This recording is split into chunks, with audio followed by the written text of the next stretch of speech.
Warm welcome from the NCS family who are hosting this panel discussion. This afternoon session is going to be on risk-based internal audit from a regulator's perspective. So we have with us two very fine gentlemen. This session would run for about 40 minutes, divided into parts. The first panelist is Mr. Sundar, who's a chartered accountant. He works for one of the big four consulting firms in the world. His domain expertise is internal audit, SOX guidelines, and he has implemented, he has not only just implemented, he has designed solutions for NBFCs, for financial services companies, also for manufacturing companies across India. And the second panelist, it's a very interesting profile, is Mr. Rakesh Sinha. We are really happy to have Rakesh with us because Rakesh has, he has, how do I put it? I think if I use the play of words, you have both sides of the coin.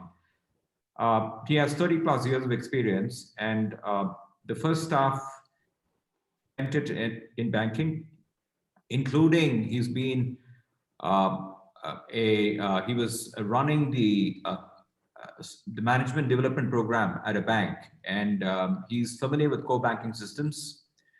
And the latter half he has spent in building businesses for the likes of Microsoft, Oracle, and FIS across India and Asia. Thank you, gentlemen, and welcome, Sundar, welcome, Rakesh. So what I would request the attendees to do is the first 20 minutes would be taken up by Sundar. If you have any questions, do type into the panelists either directly or you can type it to me. I'm Krishnan. At the end of it, feel free to ask them questions, post which Rakesh would take over, and Rakesh would talk about the implementation challenges, and we'll follow the same procedure. Both panelists have been gracious enough to volunteer their time in case you have questions other than what we have covered, because we should be happy to take their expertise. Over to you, Sundar. Thank you, Krishna. Good evening, everybody. Hope everybody are safe and fine. So coming into today's topic, which is more on the risk-based internal audit, specifically from regulators' perspective. So risk-based internal audit, okay, the first thing is what is the difference between risk-based internal audit and regular audit, traditional internal audit?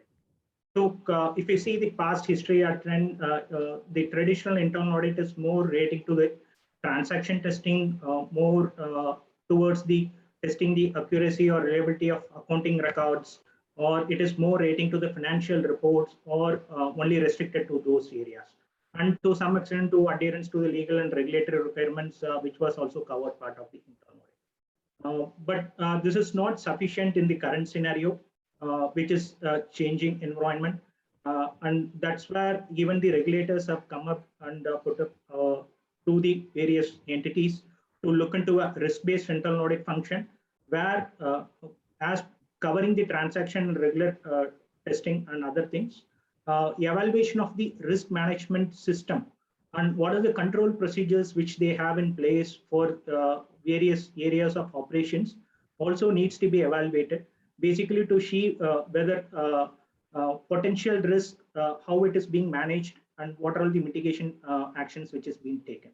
So this is the background around which the regulator has come up and put the RBIA as an required basis for specific NBFCs and other things.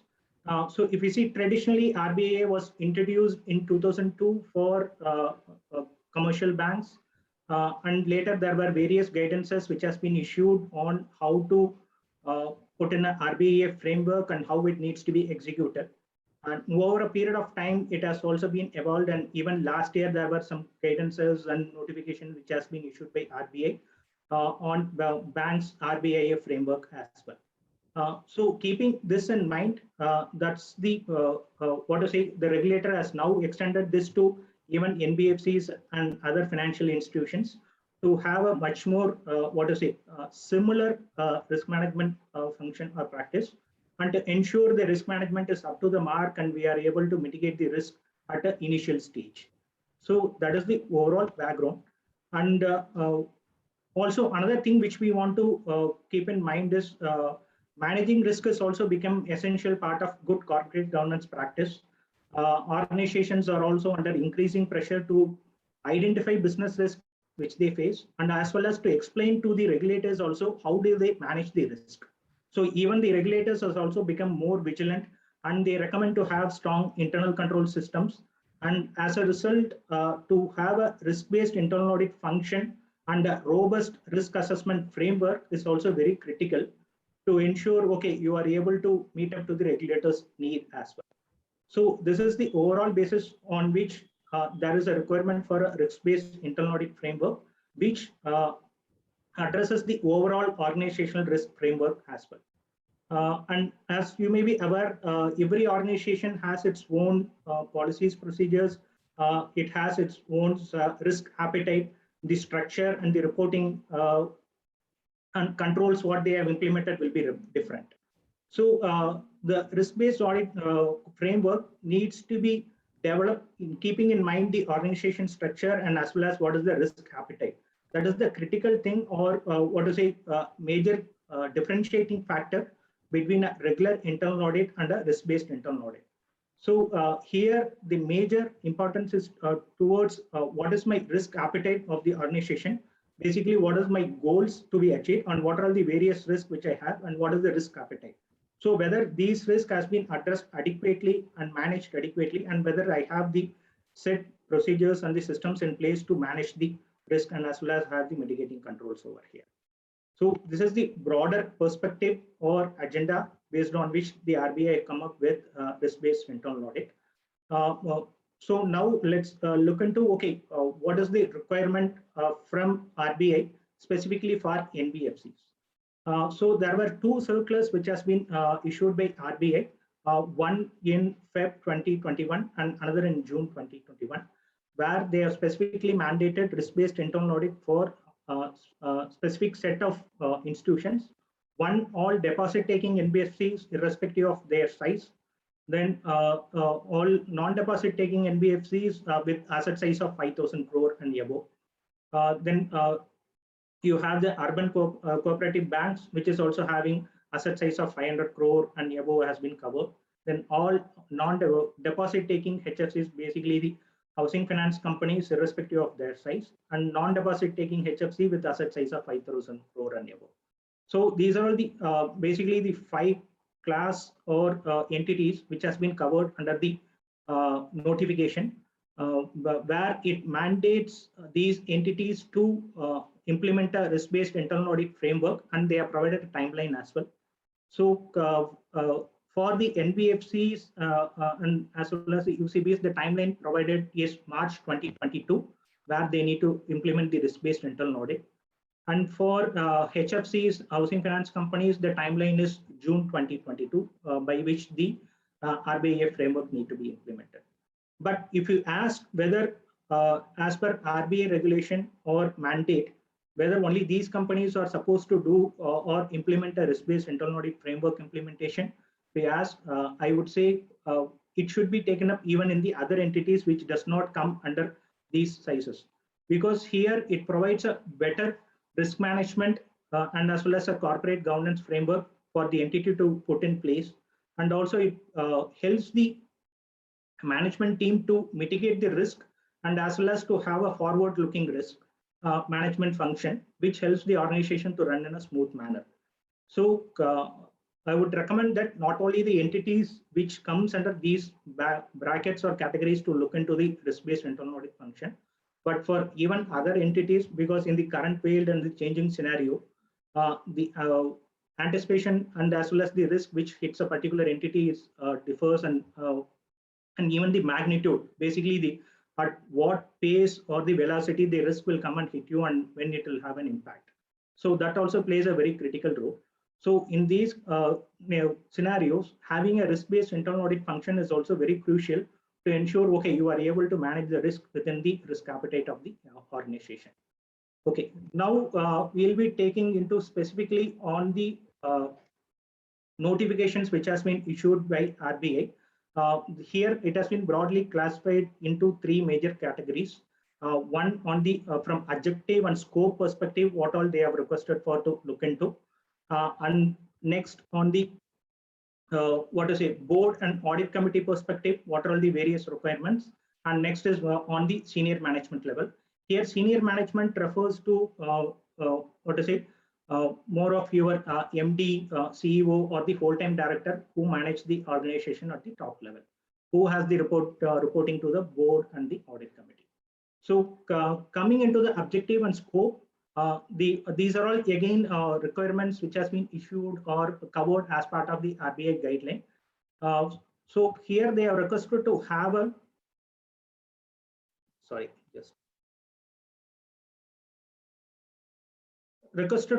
risk management function, and as well as have a risk management system and control procedures which covers the various operations of the entity. So you should be able to have a forward-looking risk rating mechanism and as well as a policy put in place where the risk assessment is part of it. And the risk assessment, how it needs to be more dynamic. Instead of having a yearly risk assessment process, maybe even the organization are looking at having a quarterly or half-yearly risk assessment, just to see based on the risk assessment outcome, how I need to prioritize or deprioritize for a particular area. Maybe previously in the last year or at the beginning of the year during the risk assessment, a particular area was of a low risk, which I thought, okay, I would cover a period of next 1 year or something. But maybe after a 6 months period, that particular area has been moved into a bracket of a high risk area. Then accordingly, you need to re-look into your audit plan and also look at, okay, whether I need to take up this area now itself so that you are able to address the risk immediately. So the risk assessment becomes very critical, and even the regulators are looking at having a dynamic risk assessment process where you are able to evaluate risk on a frequent basis and to look into, okay, what are the areas I need to prioritize and deprioritize. So this is more at the objective and scope level.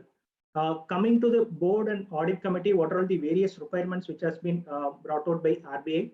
One, on the RBI policy needs to be laid down and the same needs to be approved by the board. The policy needs to cover various aspects. One, on the purpose, what is the purpose of having an internal audit function? What is the authority and what is the reporting structure? What is the responsibilities? Basically, your internal audit charter, it needs to be clearly dealt out. What is the vision and mission of a internal audit function itself? If it has also been covered as part of the charter, it will be great. It is not a requirement from RBI, but from to have a good to have or a best practice that is also recommended. Next thing is to have a clear demarcation and expectation from the risk management function. This has been clearly highlighted by RBI, where normally your risk management function will be involved in identification, measurement, and as well as monitoring of risk, and even development of risk management policies and procedures, and use of various risk management models and other things will be taken care of by the RMD function. So we should have a clear demarcation of what are all the various roles of risk management function and as well as the internal audit. So internal audit function should have their own independent risk assessment process other than what is being carried out by the risk management function to arrive at the yearly audit plan. This risk assessment which is being done by internal audit function, it should consider both inherent business risk, which is emanating from the business activities, and as well as what is the effectiveness of control system which I have, basically to monitor these inherent risks. Normally we call it as a control risk rating. So your risk management or the risk assessment framework should consider both your inherent business risk and control risk to arrive at the scoring model, and accordingly you will be looking at having those areas into their audit plan. So coming into this next area, which is where on the senior management side, the senior management here it is referred to is MD and CEO or the full-time directors. They are basically responsible to ensuring adherence to the policies which has been laid down by the board on the RBI, and also to monitor on the audit report status, what is the closure of observations, whether the implemented, is there any persisting observations as well. And as well as senior management is supposed to support the internal audit function to have it adequately staffed, and also to have the resources with the right skill set as well. Because in current scenario, there are a lot of new technologies which has been coming up and which has been used by the various operations team as well. So whether I have the right skill set to perform the audit around those areas, something like a RPA, robotic process automation, which has been used at various operational levels to conduct the day-to-day transaction. So what are all the risks and controls around RPA, robotic process automation? How to do an audit around RPA is also one of the areas which nowadays people are looking at. So whether I have the right skill set, same way for your cyber IS audit or relating to data analytics. So whether you have the right skill set is also another critical thing which needs to be considered. So these are all the three major broad categories which has been covered as part of the RBI guideline issued by RBI. Now coming into the internal audit function, they have also suggested for certain key attributes which needs to be covered as part of your internal audit charter. And the first thing is on the authority, stature, and independence on the resources, where they have suggested you have a independent policy, which also calls out clearly what is the authority and as well as the structure, what is the reporting lines of the internal audit function, and as well as the head of the internal audit. And also the internal audit team should have access to all the records which has been records of the entity as well. The next thing is more on the competence, which we already discussed, whether you have the right professional with the skill set. Covering your banking or the financial operations, accounting, information technology, even forensic investigation is also looked at as one of the areas, data analytics, RPA, cyber, IT. Whether I have the right skill set and competence, which also needs to be covered as part of your policy. Next thing is on the rotation of staff. Here, RBI have suggested to look at feasibility of having resources from other departments who they have at least one stint of service, a minimum period of service within the internal audit function, so that they are able to transform the specialized knowledge what they have about that particular function to the internal audit team as well. Something like your treasury or RMD function, or relating to your IT or cyber, these areas as well. Coming to the tenure of head of internal audit appointment, here they have suggested to have a preferably longer period for appointing the head of internal audit, and also they have prescribed minimum of 3 years of service for the internal audit head as well. Next, into the reporting line, here they have given specifically, okay, the HIA can report either directly to the ACBN board, or they can have the reporting line to the MD and CEO as well.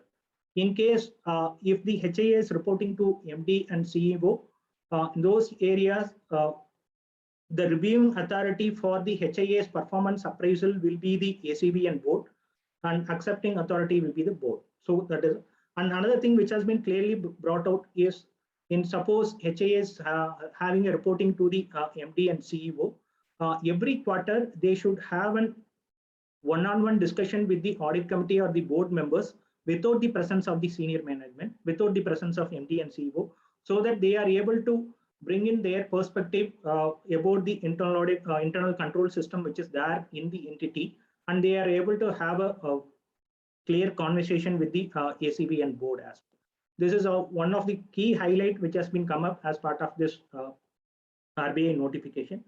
Next, on the remuneration, they have specifically mentioned where it should not be tagged to the operational parameters of the business, or to have a look at achieving the target and other things. So the remuneration policy should be structured in such a way that there is no conflict of interest, and there is no independence issues which is coming out of these policies. Next, moving on to the risk assessment process, we will be able to see in detail on the next slide. where how it will be able to capture the business risk and control risk and how it can be taken up. So coming into the risk assessment process, what are the various criteria or various other activities which needs to be covered? Here, one thing which has been specifically called out is you should look at material risk areas and also having a prioritizing your audit plan. So material risk areas, in the sense, you should have a risk threshold limit. What is my inherent risk and what is my residual risk? That should be clearly defined. And also you should have a rating mechanism defined, basically a risk rating parameters based on the volume of business, volume of transaction on the particular branch or area, and what are all the various control risk which is already there existing in the particular operation or in the particular process. And what is the trend of how it has been there in the past, whether the risk is increasing in a particular area or whether it is stable over a period of last 1 year or whether it is decreasing. Accordingly, you should arrive at a risk rating for a particular area or as well as the subunit or a branch.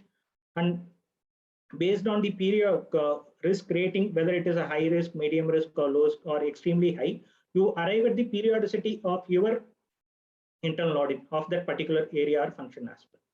So suppose last year, the particular area or a branch which has been conducted audit, which was a high risk area, and you may have a policy where high risk areas needs to be covered once in 6 months. And during the interim risk assessment of every quarter or 6 months, you look at, okay, the risk in that particular area has come down. Now it has moved from high to medium or low risk. We may even relook into the audit plan and see, okay, whether this can be covered in the next year, because now the risk has moved from that where it has been stable or it is more like decreasing. So RBI is also recommending to have a risk matrix and a grading mechanism, and also to look at the velocity, okay, how frequently it is being looked at. And they have suggested to have various quantitative and qualitative parameters to arrive at the risk assessment as well. While the quantum of credit, market, operational risk could be determined by quantitative assessment, the qualitative approaches may be adopted for something like assessing the quality of overall governance, controls in various business areas or activities. These will be more like quantitative approach which can be implemented. So RBI is suggesting to have use both quantitative and qualitative approaches to perform the risk assessment. Coming to the audit matrix, here they have suggested to look at having the magnitude and frequency of risk being considered before arriving at the audit plan. So magnitude is, okay, what is the impact of that particular risk, and frequency is, okay, more like a likelihood or how frequently it is being affecting the organization. Based on this, you need to arrive at the audit plan, and this will be the outcome of your entire risk assessment process.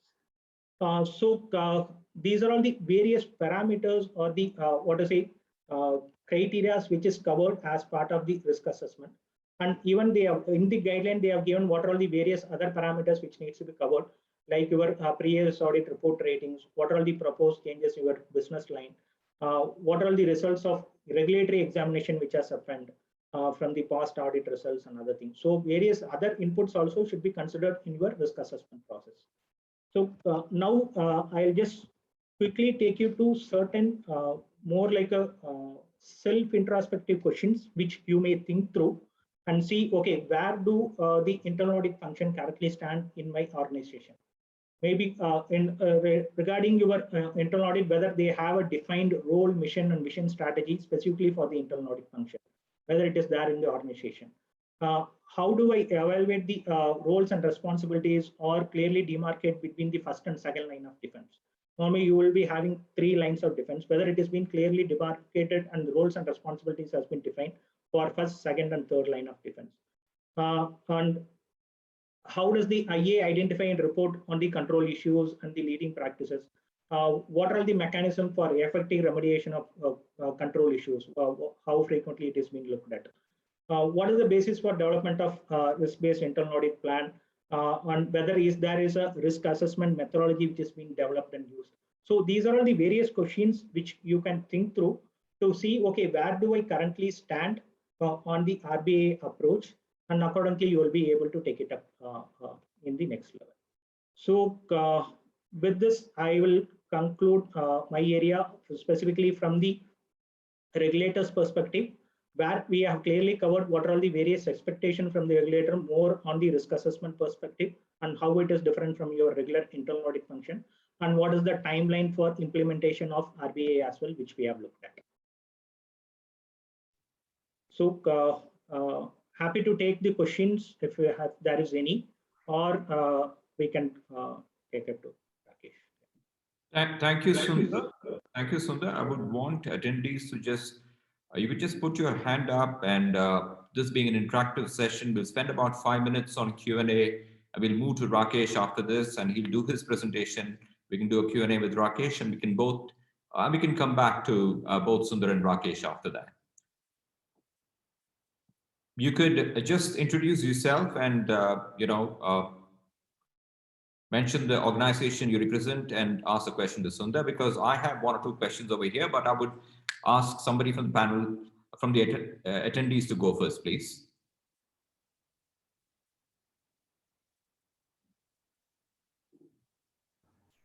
Yeah, I'm Murli from NCS. Yeah, Murli. Am I audible? Yeah. Yeah, it's a nice presentation. My only question is, the NBFCs with a book of 5,000 crores and above, either they will have their own, internal audit, or most likely outsourced it to any audit firms. So what do you think will be the challenges of, taking it in-house for those NBFCs who have outsourced it totally? Okay. Whereas, when the banks moved to RBIA, there was internal audit already. Only the approach had to be changed from the ordinary transaction-based audit to RBIA.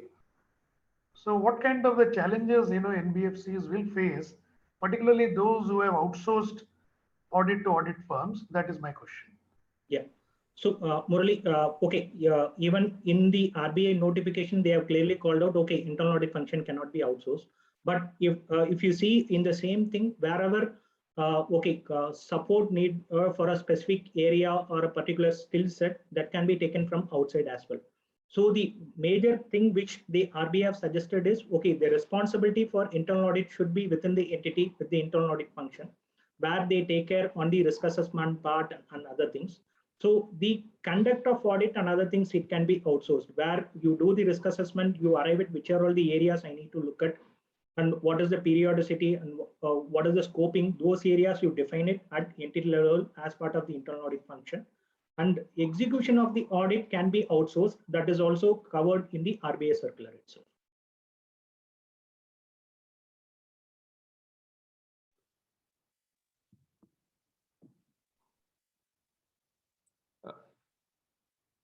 So that means outsourcing is still possible, is it?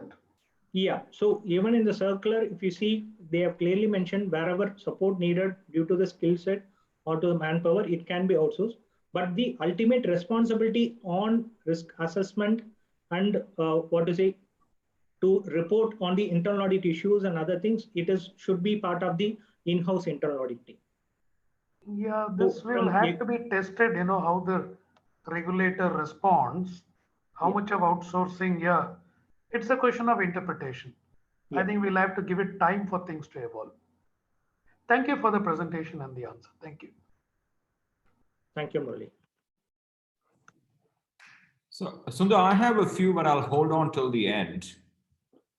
And so what I would do is I would want Rakesh to do his presentation, and post which we can open up the entire session for questions. Rakesh, please go ahead. Hello. Yeah, Suresh, do you have a question?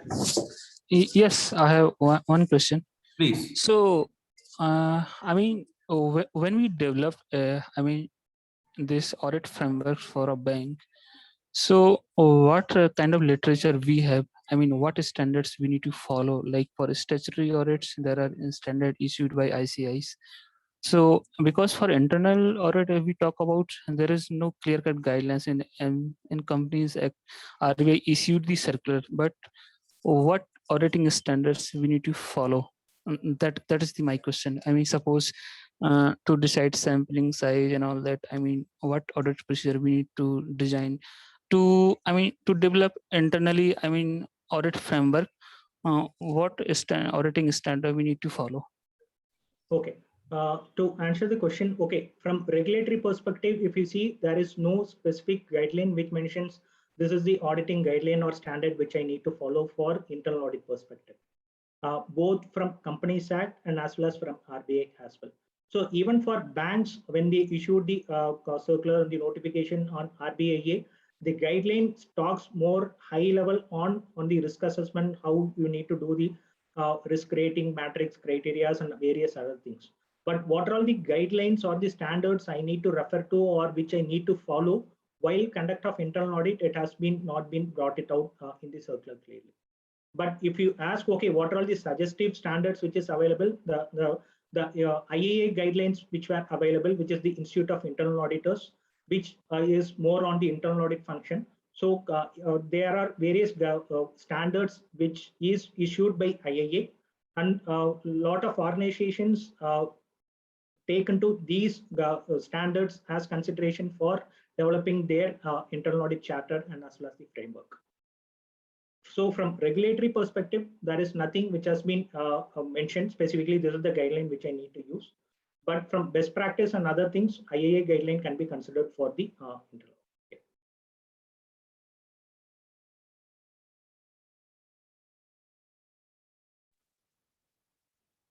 Right. Thank you. Thank you, Sundar. Suresh, I hope that answered your concerns. And I think we'll move to Rakesh. Rakesh, do you wish to take over? Yes, Christian, thanks a lot. Are there any more questions? So you please keep it. We will be very happy to take those questions after this presentation is done. Am I audible? Yeah, you're good, Rakesh. Please go ahead. Yeah, thanks a lot. So, gentlemen, we have seen what the regulator wants. And it's not only the regulator who has mandated it. The fact of the matter is that if you really look at it carefully, you as an organization, it is actually helping me in managing my risk. So whether the regulator mandates it or not, this is something which we should start looking at, even if suppose we do not qualify that 5,000 crore mark or that 500 crore mark for the urban cooperative banks, we should look at it. However, whenever we talk about RBIA, we find that people have challenges. So I was asked to talk about the challenges in implementation. So rather than talk about negative things about challenges, I thought, let me talk about how do I ensure a very, very successful implementation, every time successful and the first time successful. So when I got this topic to talk about, I called a few of my friends in the industry, and their famous quotes are below. Risk-based audit systems are complicated to implement. Implementation is fraught with delays, reworks, and acrimony between vendor and the customer. Change request starts no sooner than the system has gone live. And it is easier to stick to manual system rather than get into all these troubles. Very, very valid point, all of them. There were half a dozen more, but for want of space, I have limited it to just the 4 top ones, which were repeated more than once. So it's a fact. So let's just examine very, very briefly what are the primary challenges, and then we will spend more time in finding out how we can resolve them rather than looking at the challenges. And for this particular presentation, I'm wearing the hat of my oldest experience, which was for 15 years working for Bank of India. I joined as a probationary officer and I spent first 15 years of my life doing that. A part of it was done in audit, a very short part. So there we would blame everybody else except us. But once I crossed over like Krishnan said, that both sides, I've worked on both sides of the coin. When I came to this side, I realized that a lot of things which we could have done for the implementation would have really made it simpler, more delightful experience, and most predictably successful implementation. So we need to start with the initial things where we go wrong. First is whenever we have the requirement study, this is where the delays happen, because that is the time when we start thinking about what needs to be done. All those things which were discussed by the earlier speaker, you would see that there are a lot of approvals required. The RBIA policy approval is required. The purpose, authority, responsibility has to be assigned. Risk management and compliance has to be defined and then covered into it, which means that even before I have issued my purchase order, even before I have given my RFP, I need to get these approved. Because these are getting approved at the board level, it takes time. And that is right from the first step, the delays start happening. The other factors are that we might have started the project, but we have not yet documented all the small things which add up to the large system. So we have not, taken the care to look at the details. And as we all know, that the devil actually is in the details. So for example, we need to have build interfaces with the core systems. And we have not yet discussed it with the vendor who has supplied me the core system. They might have challenges. They might be reluctant to provide people. So if we have taken care of that, then the moment the implementer of RBIA comes in, they will need all kind of inputs, and it can be provided. Then internal human resources have to be made available. Right in the beginning, we need at least a couple of IT people and at least one person from the audit function who understands what is there and what needs to be done. And finally, we need to have the templates of all the reports that are needed. The moment the auditors and all of the people who realize that we are going to have an automated system, they start thinking of newer reports. They would have had those reports even today. However, because of the paucity of time and bandwidth, they have not made it. So now they know that there is a system going to be there, then they can actually go ahead and wish for it. Very nice. It should be done. However, we should be prepared with that. We should not wait for the implementation to be midway or the requirement study to be midway and then come out with this. Next slide, please. Those were the functional challenges. Now let us have a very brief look at what are the technical and operational issues that comes across, and all these small little things add to the challenges. Once we start working, we realize we do not have the proper access to the product processors or the core systems of the bank. Very difficult to find somebody who knows all about masters, because our audit system would be getting that data and syncing it on a daily basis so that we know about the customers, what are the limits sanctioned to them, what are the facilities they are enjoying, and then the auditor will be able to go and actually look at the transactions and give his report.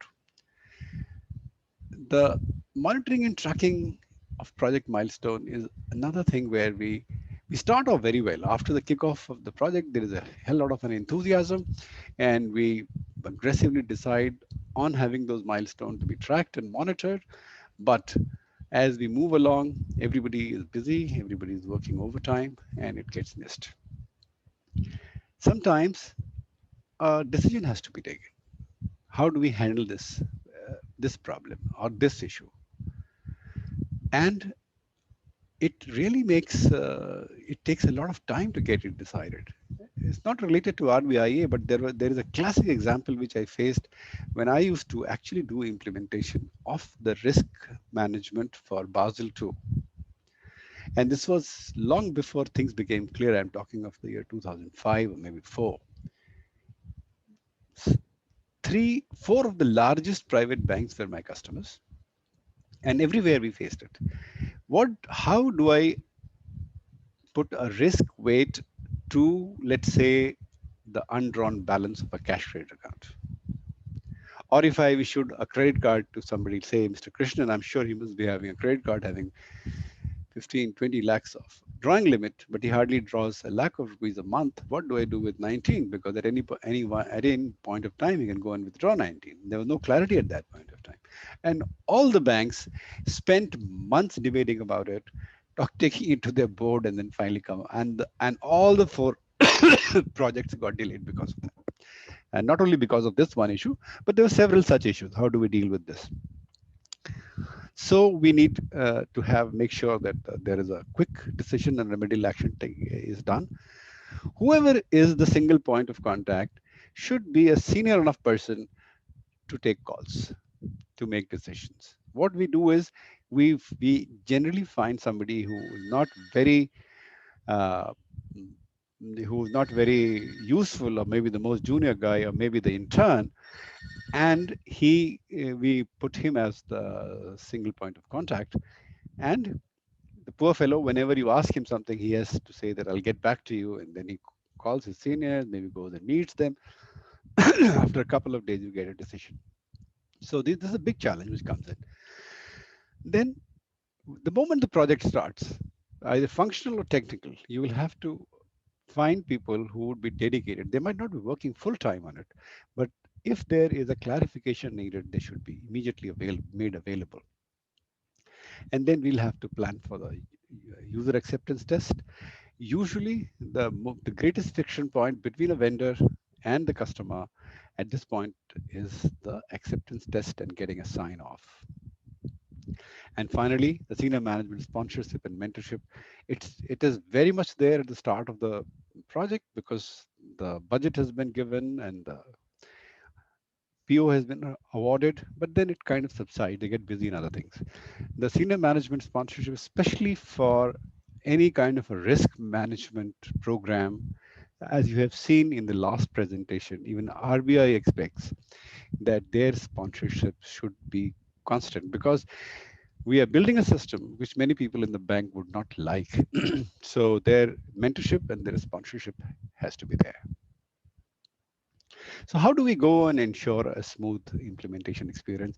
Not only once, but anytime we do it and we get it right the first time. That is the biggest, the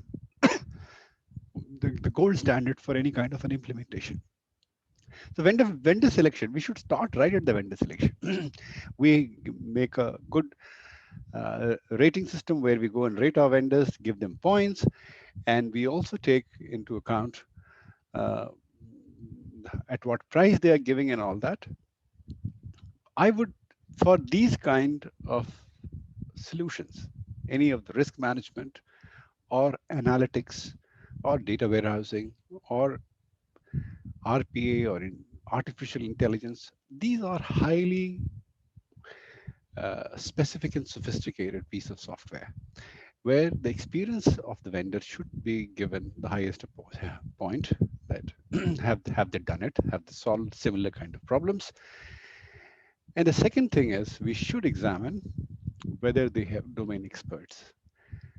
Please understand, despite the fact that I'm going to put an IT solution, a technology solution to solve my business problem, the problem here is absolutely business. Technology is simply an enabler in the solution. So it is the domain expertise, which is your insurance policy for successful implementation.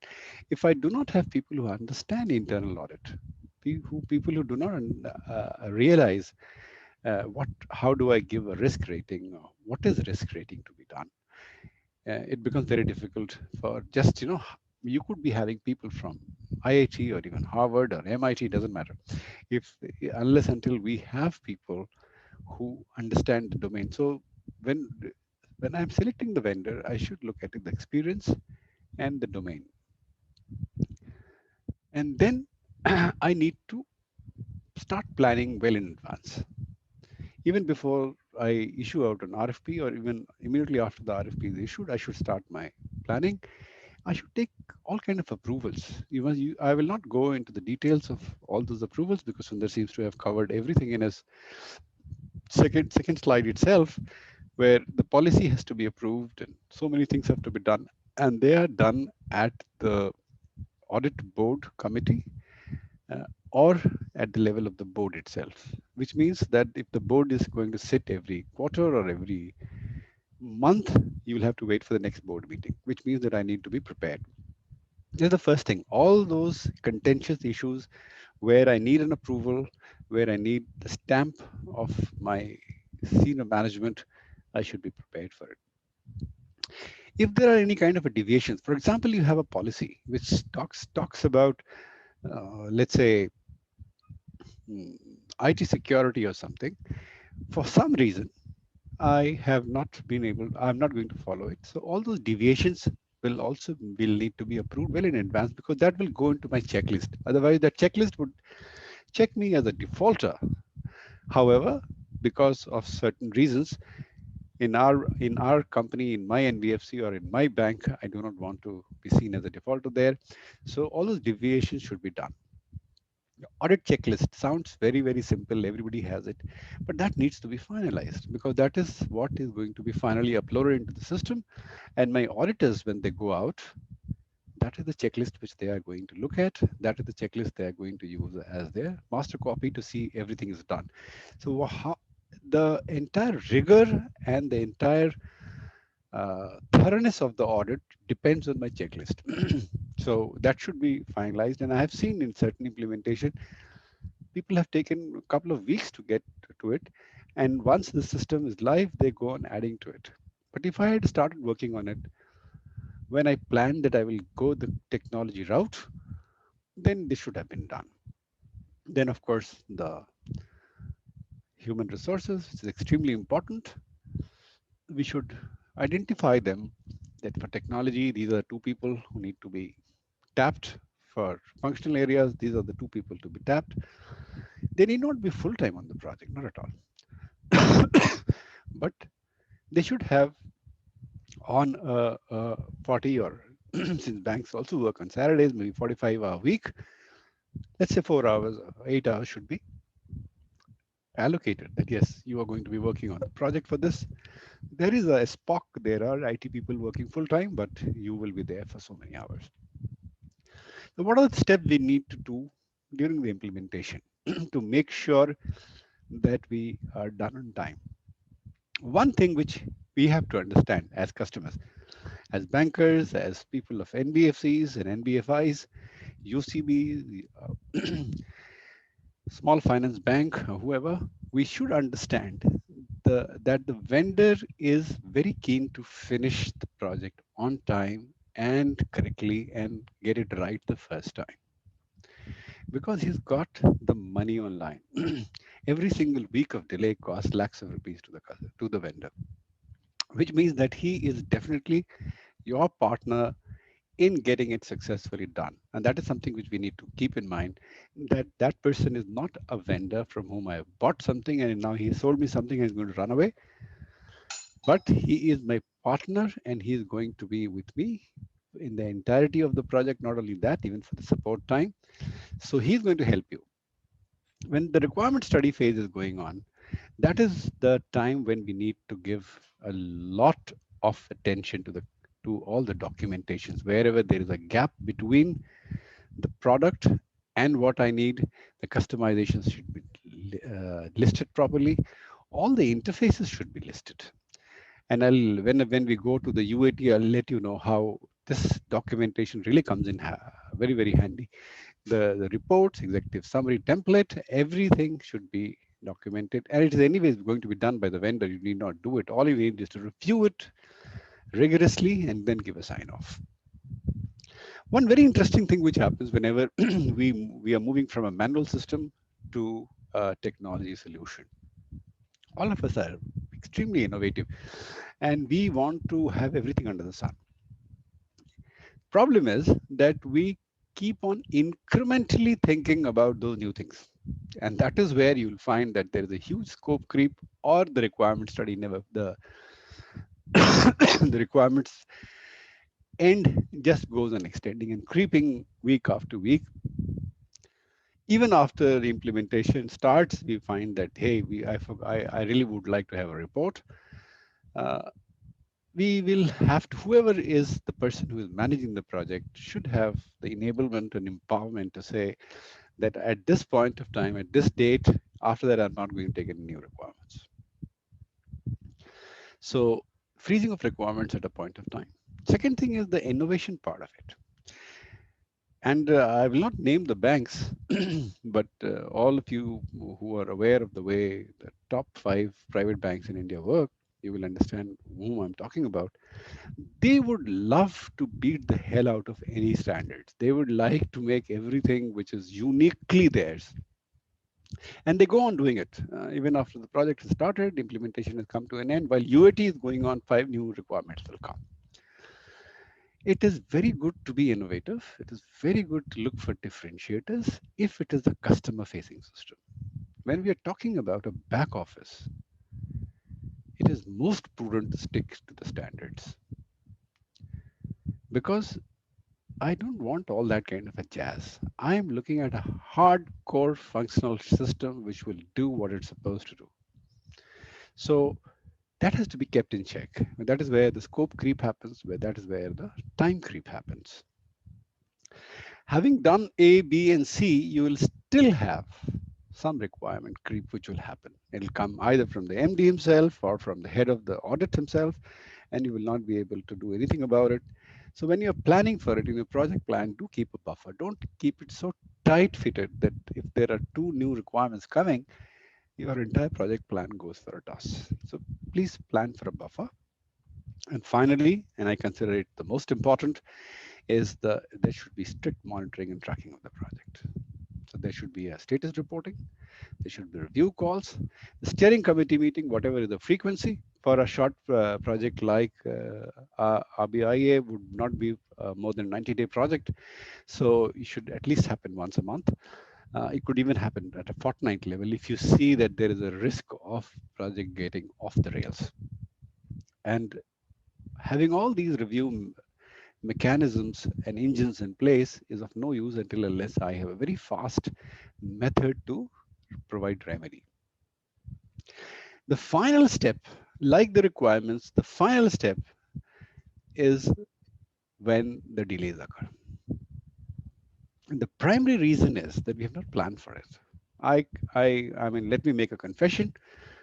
When I was doing this work for my bank, I would never plan for it. And only when the system was released to me, I would run from here to there, find the end users, find the technology guys, and then try to build up a team. It was done as a very, very reactive way to do it. We must plan for it right from day one. From the requirement gathering phase, we need to plan.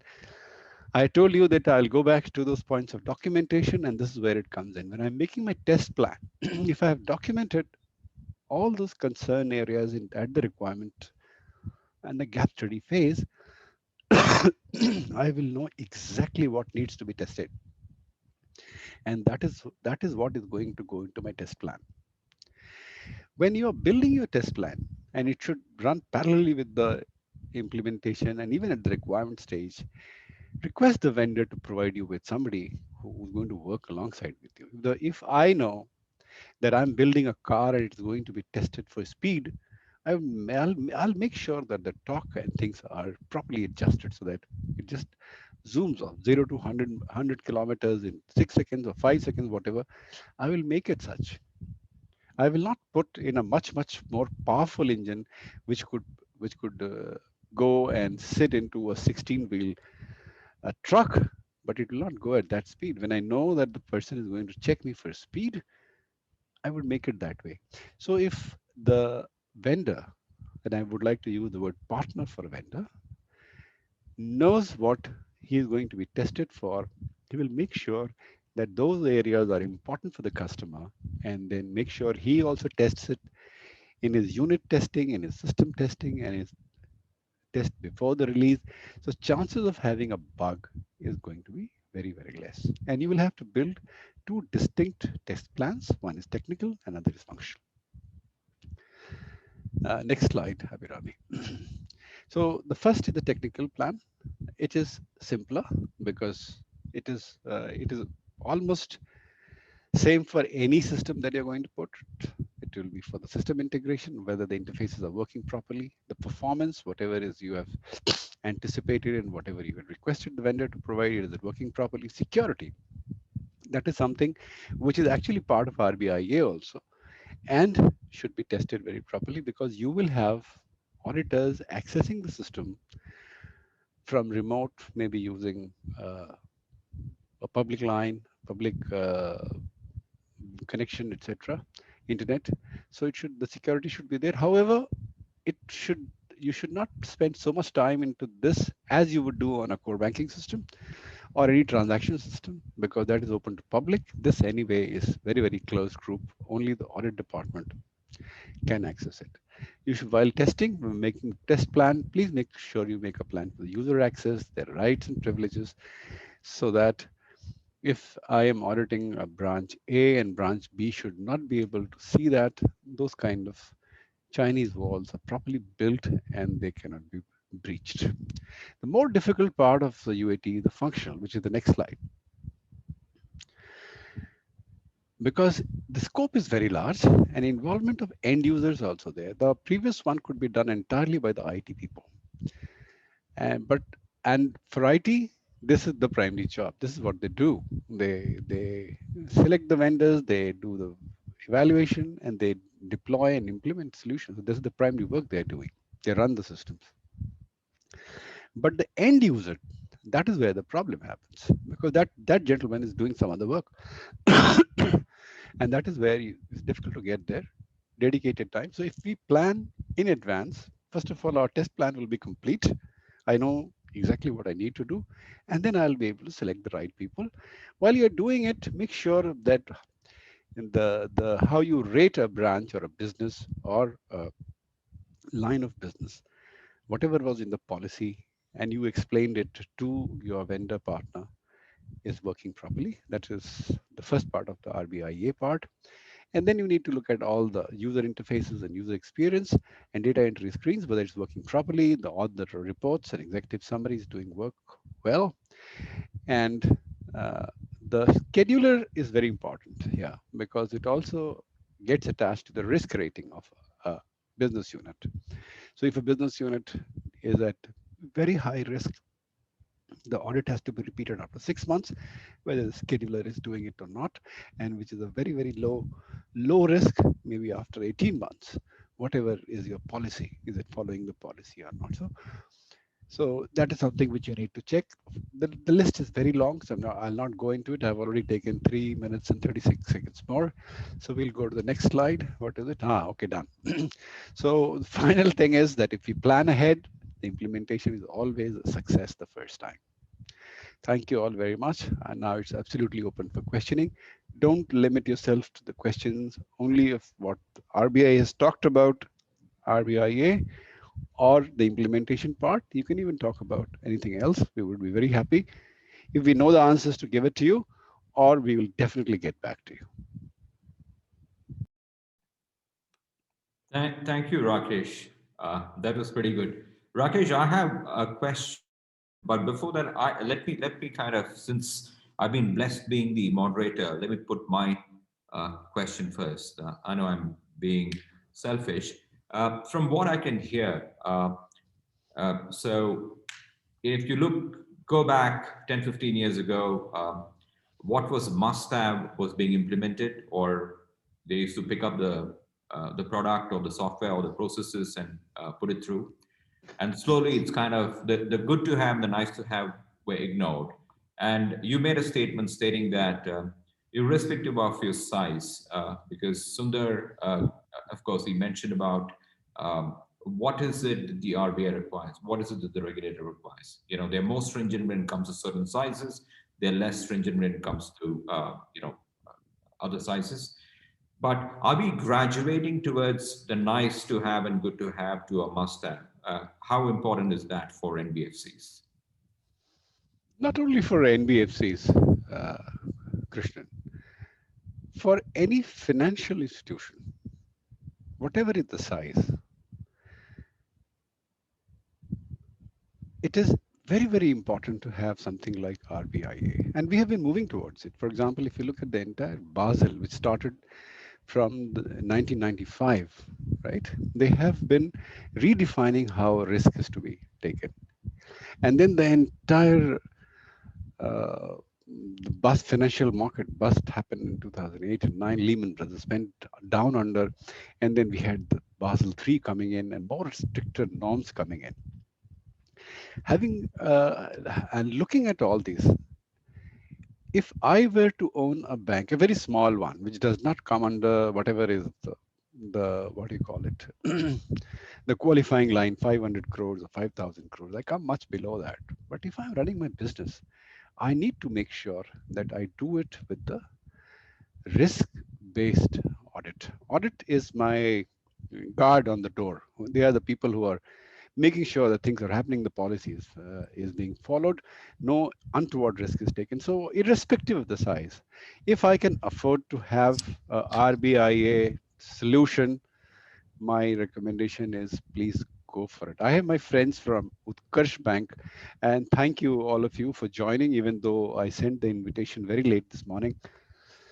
When this bank was moving from a microfinance institution to a bank, I used to consult them because I used to work for Intellect Design Arena, who was providing them with the solutions. Of course, we had a lot of acrimony at that point of time, but my suggestion to them, even at that point of time, was that we should have a solution like this.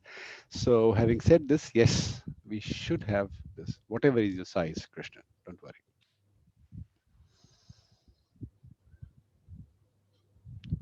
I have a question now. So what are the pain points that you have experienced in terms of when you implementing RBIA for NBFCs?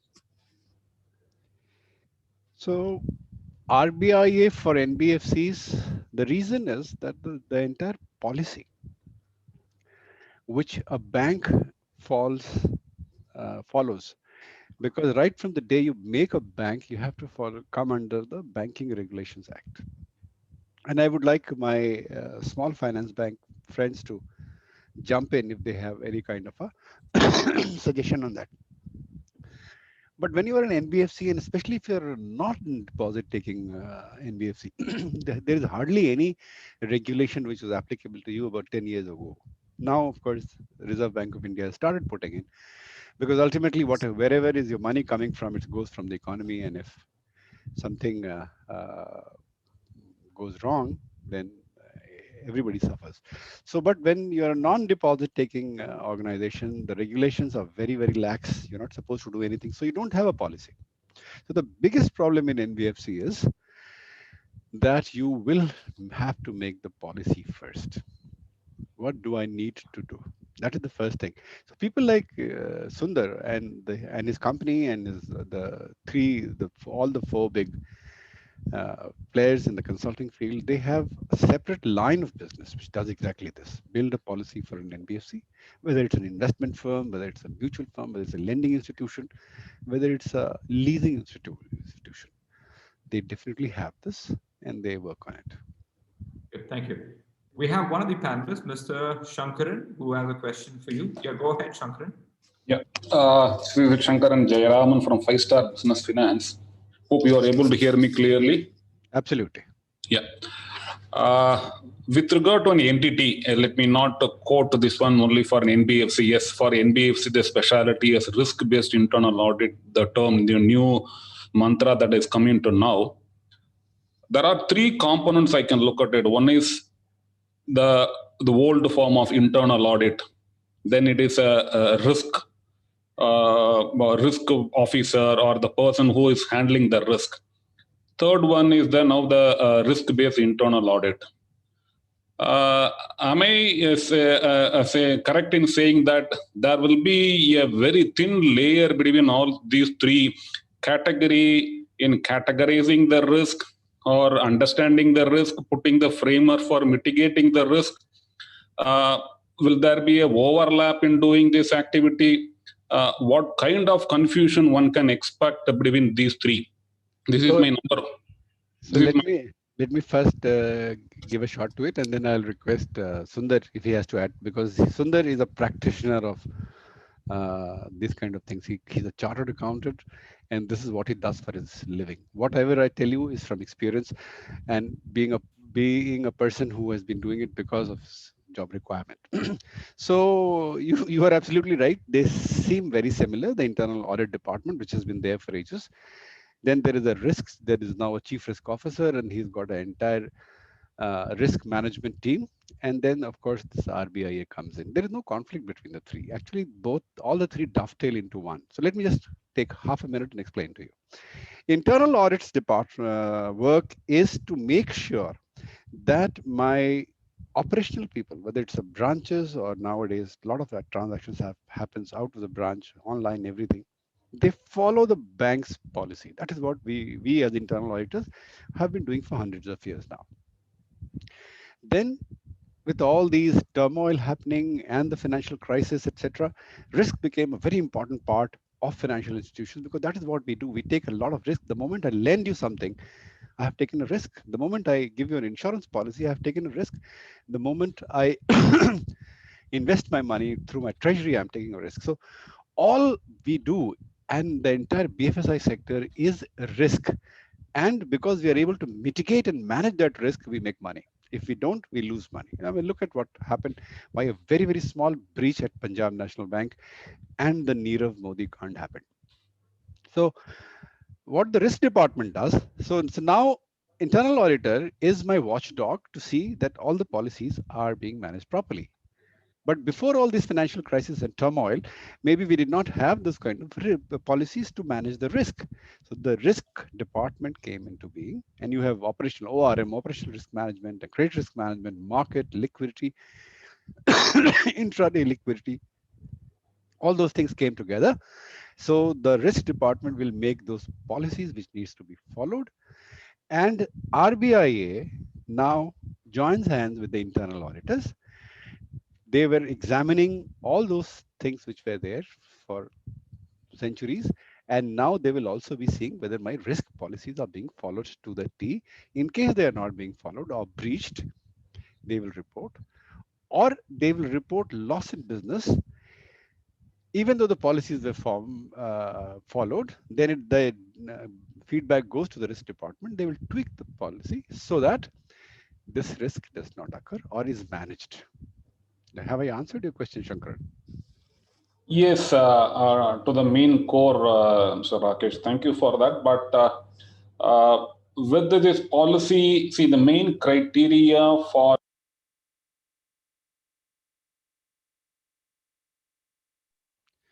We seem to have lost you, Shankar.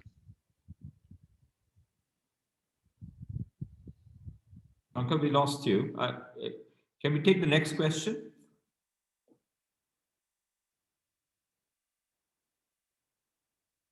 Or maybe Sundar can add to what I had said. I'm sure Shankaran can listen to us. Yeah, one thing just to iterate here, you have the internal audit function, which is traditionally there. Now RBA, which is coming to picture.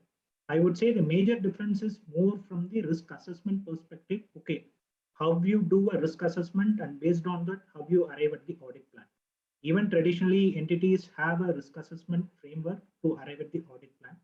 But now RBA has put enough structure to it, I would say, from regulator perspective. I think Shankaran is not able to hear, I believe. I'm unable to hear. Okay. Yeah. I think we are able to hear. I think there's a problem at his end. I think, you know, we can get back to Shankaran on the sidebar. You know, we could probably perhaps, you know, get back to him separately. So Sundar, thank you. I have a question for you. You know, you put across the matrix, you know, in terms of, because we know that risk is dynamic, and as risk changes, so do circumstances, and so does, be it, I mean, we're looking at the other part of it. We're not looking so much at the rewards, you're looking at the potential losses that could, and so audit is more like a third level of defense. It's more like a post-mortem. Now, how do you think, what are your thoughts on NBFCs? Let them just look at it from a regulator's perspective. As an audit practitioner, how do you think they can benefit from operational efficiencies and from cost savings if they move towards this approach? Yeah. Okay.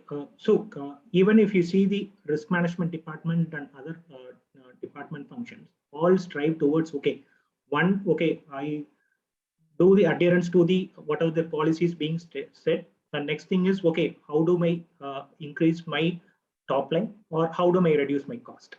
So these are all the various things which every team is working on, and based on that they arrive at what is the policy level changes which they need to bring in, and as well as at the process level. Now, one thing, putting in RBIA,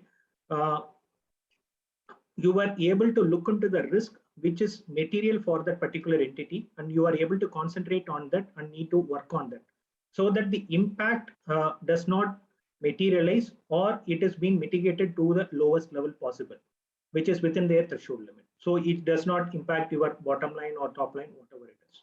So in a way, it helps you in, okay, maintaining your cost, or to ensure that, okay, the risk which is would have occurred if this review has not happened, and it would have led to a cost.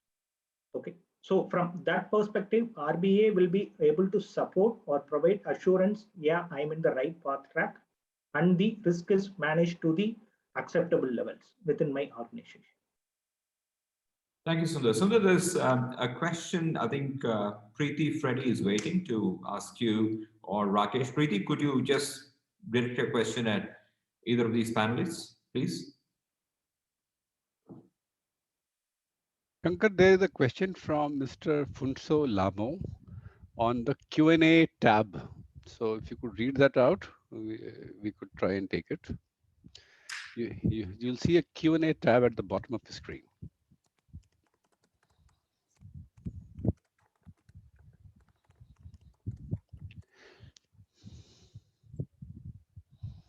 So I'll read out the question. Okay. Either of you can answer it. When developing RBIA, what are the process, or how do we determine the auditable units? So before answering, Mr. Lamo, are you from the Royal Government of Bhutan? You could even type it here if you want. Otherwise, I think he is, because I had invited only them from Bhutan. So he's from the government, Sundar. And they want to develop a RBIA policy. So he is asking this question. If there is if you click the Q&A tab button at the bottom, you'll see the questions once again, and then you can give it a try. Otherwise, yeah, I'll answer that. So, okay, considering, okay, which are all the units? Maybe you have say X number of branches, which is there. There could be some recently opened branches, or which is not what to say, contributing major factor to your top line. But from regulator perspective, if you see, they have not given any guideline, okay, which all needs to be covered and other things. Only, but risk assessment needs to be done. So here, your risk assessment process should consider all the units and as well as the processes. So maybe it is a new branch, or it does not add much to my top line, due to which your business risk is lower. So obviously, in your risk assessment process, that particular unit or branch or a process will be rated as a low risk area. So due to that, the periodicity of review or audit or the attention, which you will be putting it to that particular unit or area, will be also be lesser, maybe once in 16 months or once in 18 months or even once in 2 years. So all the units and processes needs to be covered part of your risk assessment. Based on the risk assessment results, whether it is a extremely high, medium, low, or however the grading scale you have it, accordingly you can look at having the periodicity defined for your audit plan. But for risk assessment, all your units and as well as the processes needs to be covered. So I have a question from Preeti Freddy. She's unable to ask it herself. There's some issues, I guess. I think, Sundar, perhaps you should answer this, but I'll leave it to Rakesh as well. Her question is, you had mentioned that the risk assessment by IA should be different from the risk team. Can you give us some insights? Yeah. Okay. Risk management team. Okay. If you see, their primary function is identification of risk, which is there for a particular entity, either at market risk or credit risk and various other things, and even formulation of policies and as well as monitoring of those risk levels. So this will be at a policy level and process level changes which they will be taking care of. So for internal audit function, okay, these things, these risks they have taken, they have put in a policy and other things. But whether that has been followed and addressed, and whether it has been put in practice in the right sense, and whether it actually mitigates the risk to the right level and other things. So these are all the ones which will be considered by the internal audit function. So that's where whatever the basically the risk management department will look at risk which is for the organization, and they will arrive at the plan and do the implementation. But whether all the risk has been considered and whether it has been implemented in the right sense and whether it has been mitigated to the right level and other things will be the responsibility of the internal audit function, which is more of a third line of defense. Even though, okay, risk management also does a monitoring activity on those areas, this will be the third line, which is independent of your operational function. So they should have the risk assessment for these areas as well and see, okay, where do I stand on my business risk and as well as on the control risk. So accordingly, you should arrive at the audit plan.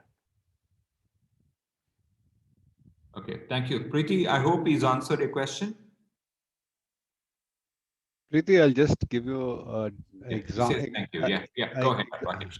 Example, it's like your legislature, okay? So the legislative assembly makes the rules and then the executive go and execute it. And then the police see whether it has been executed or not. So it's like that. The policy is being made by your risk management team, and the audit team is the police, goes and checks whether everything is being followed or not. So putting it in a very, very, very, very simple way, don't take it very far away, but this example should suffice. Thank you, Rakesh. There's a gentleman from Mr. Apandraj. He could, let me just read this question out to you. What is the current audit trend in NBFCs? Whether are they doing manual audits or system-based audit? Is it mandatory that NBFCs need to do the system-based audit? Sundar, do you wish to go first? Yeah.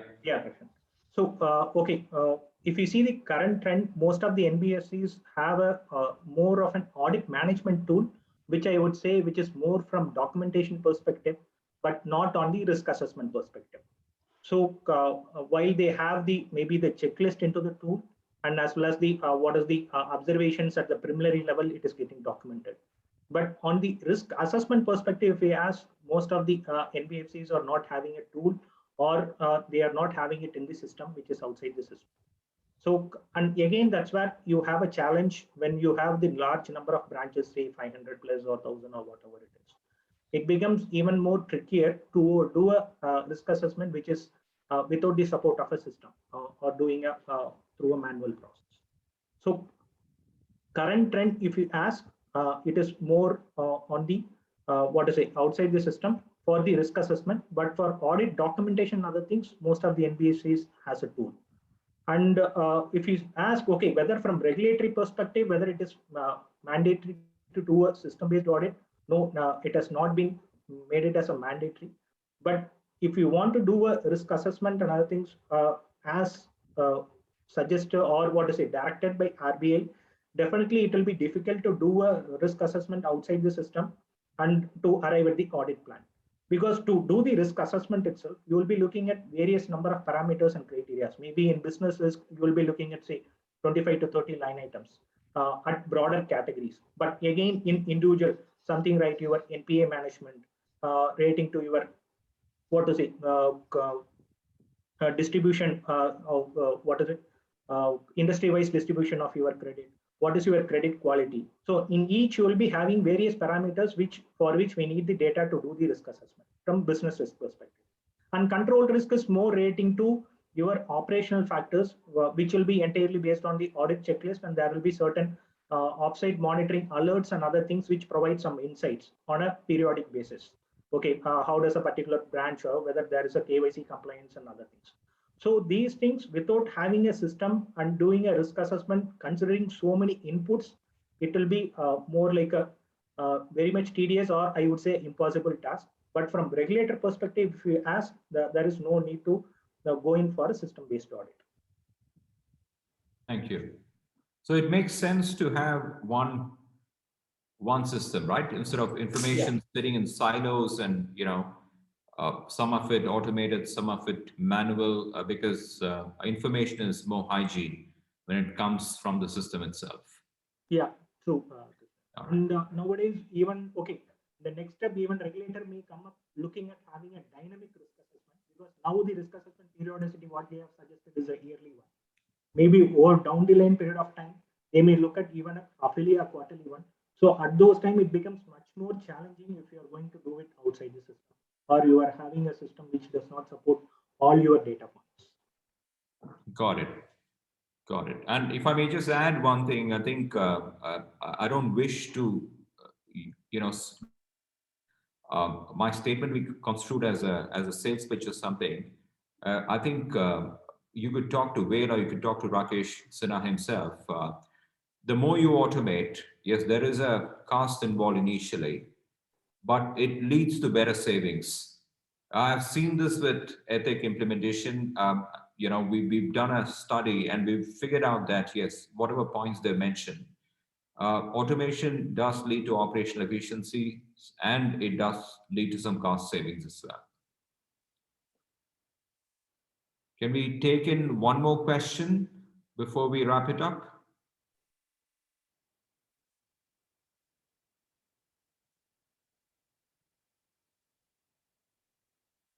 I think we're good. Any final words, Rakesh and Sundar?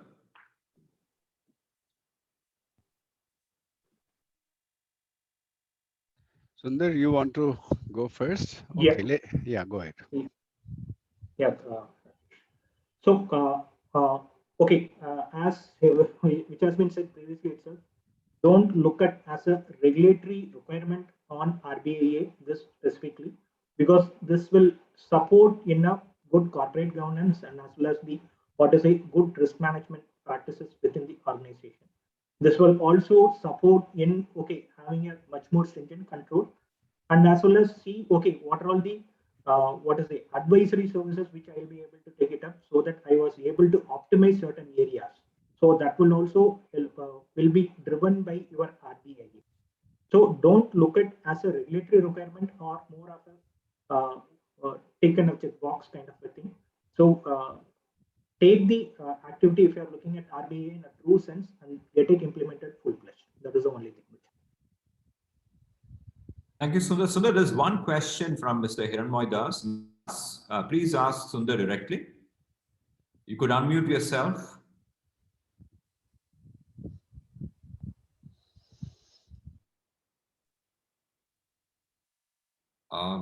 No, we haven't. Rakesh, you go ahead, and post that we'll take the question from Mr. Das. So, not much to add after Sundar has kind of summarized it very, very nicely. Don't wait for the RBI to crack the whip. Whether you qualify for it or not, you should go for an automated system. Going back to my days when I was a practicing banker, I can share with you that one of the biggest issues with having a report, which was, like Sundar said, that many of you might be having a system where you go and record the observations. Not having an automated system, we would be struggling through, say, I was managing a large branch once upon a time. I had to go through maybe 1,000-page audit report. And just to figure out which are the top 10 things, if I sort it out, the risk reduces by. So the 80-20 rule also applies to business. There will always be 20 such things, which if I manage properly, 80% of my risk gets managed. And just to get an alert or a system which could give me a MIS saying that, hey, if you do these top 4 things, X amount of your risk goes down, I'm talking from the compliance perspective, from a branch perspective, from the guy who's actually got to go and take a renewal loan document or something like that, or maybe take a different collateral because this collateral might not be covering the loan.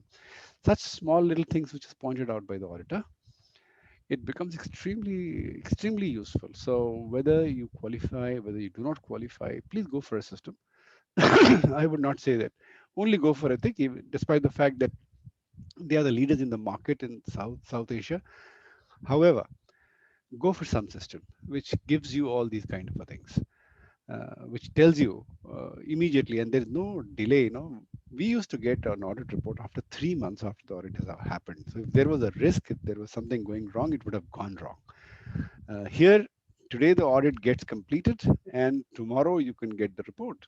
Actually, it will reach the head of audit committee today itself, and if he signs it, tomorrow the branch or the business unit gets it. So do go for a system, whether you have been mandated or not. And thank you very much for being such a lovely audience. It was great talking to you people. Thank you, Rakesh. I think Mr. Das, we're still waiting for a question from him. I think we could take it later. We could take an email from him, or we could patch Mr. Das. We could get in touch with Mr. Das. Thank you, Rakesh. Thank you, Sundar. And thank you, everyone. And thank you, Vail, the founder and CEO, who's been a passive attendee in this session. And we hope to see you again, because we keep hosting these webinars. And today's session was really brilliant. And all the best, and do stay safe. Thank you all. Thanks, Krishnan. Have a good Thank you, day. Krishnan. Bye-bye. Bye-bye, everybody.